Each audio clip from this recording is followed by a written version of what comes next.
കാപ്പ കേസിൽ ജയിലിൽ അടയ്ക്കപ്പെട്ട Thiruvananthapuram corporation councillor R സുഗതനെ കൌൺസിലിൽ നിന്ന് പുറത്താക്കണമെന്നാവശ്യപ്പെട്ട് LDF അനിശ്ചിതകാല റിലേ സത്യഗ്രഹ സമരം ആരംഭിച്ചു. മഴക്കാലപൂർവ്വ ശുചീകരണ പ്രവർത്തനങ്ങൾ അടക്കം ചെയ്യേണ്ട കാര്യങ്ങൾ ഒന്നും ചെയ്യാതെ ക്രിമിനലിനെ സംരക്ഷിക്കുകയാണ് നഗരസഭാ ഭരണസമിതിയെന്ന് CPIM ആരോപിച്ചു. തിരുവനന്തപുരം കോർപ്പറേഷനിലെ വാഴോട്ടുകുണം വാർഡ് കൌൺസിലറാണ് കാപ്പ കേസിൽ ജയിലിൽ കഴിയുന്ന ആർ സുഗതൻ. സുഗതനെ കൌൺസിലിൽ നിന്ന് പുറത്താക്കണമെന്നാവശ്യപ്പെട്ട് LDF പ്രത്യക്ഷ സമരത്തിലേക്ക് കടക്കുകയാണ്.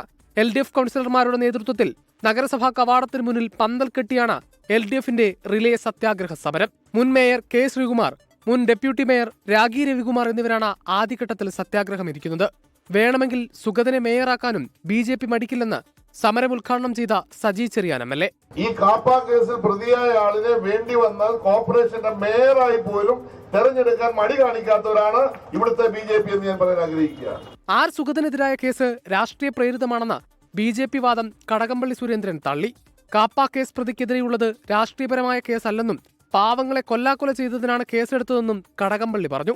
മുനിസിപ്പൽ ചട്ടപ്രകാരം തുടർച്ചയായി കൌൺസിൽ യോഗത്തിൽ പങ്കെടുത്തില്ലെങ്കിൽ അയോഗ്യനാക്കാം. എന്നാൽ ഇത് മറികടക്കാൻ കോർപ്പറേഷൻ മിനിറ്റ്സ് തിരുത്തി വസ്തുതകൾ മറച്ചുവെക്കുകയാണെന്ന് മുൻ മന്ത്രി V. ശിവൻകുട്ടി ആരോപിച്ചു.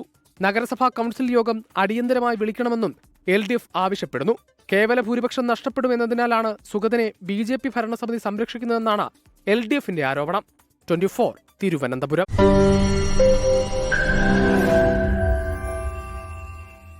ലോകത്തെവിടെയായാലും ഏത് സമയത്തും 24 വാർത്തകളും ഓഗ്മെന്റഡ് റിയാലിറ്റി പാക്കേജുകളും എക്സ്പ്ലെയിനറുകളും വിശദമായി കാണാൻ ഞങ്ങളുടെ YouTube ചാനൽ നിങ്ങൾക്ക് സബ്സ്ക്രൈബ് ചെയ്യാം.